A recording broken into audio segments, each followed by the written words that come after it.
এখন ছাত্ৰ সন্থাৰ আহ্বানত সদৌ শিৱসাগৰ জিলা ছাত্ৰ সন্থাই কেন্দ্ৰীয় চৰকাৰৰ পেট্ৰলিয়াম মন্ত্ৰীগৰাকীৰ আজি প্ৰতিমূৰ্তি দাহ কৰিছোঁ মূল্যবৃদ্ধি হ্ৰাস কৰিবৰ কাৰণে।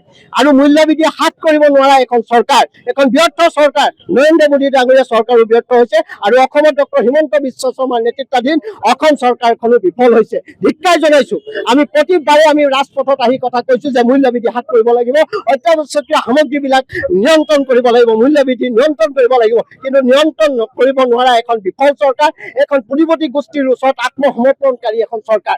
এই চৰকাৰে জনসাধাৰণৰ কথা চিন্তা নকৰি পুঁজিবাদী গোষ্ঠীক তেওঁলোকে সকলো ধৰণৰ বস্তু গতাই দি তেওঁলোকে সাধাৰণ শ্ৰেণীৰ ৰাইজৰ ওপৰত মানুহৰ বাৰ ঘটাইছে। এই কথা কেতিয়াও মানি লোৱা নহ'ব।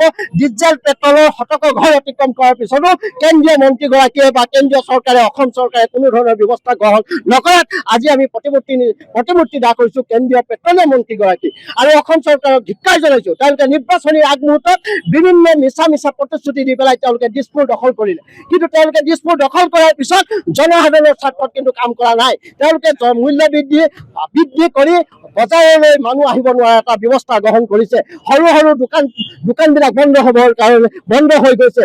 ৰন্ধন গেছকে আৰম্ভ কৰি বিভিন্ন অত্যাৱশ্যকীয় সামগ্ৰীৰ মূল্য বৃদ্ধি, আকাশলংঘী মূল্য বৃদ্ধিয়ে জনসাধাৰণক ৰাম টাঙোন শুনাইছে। কেতিয়া এই কথা আমি সদৌ অসম ছাত্ৰ সন্থা বা সদৌ শিৱসাগৰ জিলা ছাত্ৰ সন্থাই মানি নলওঁ।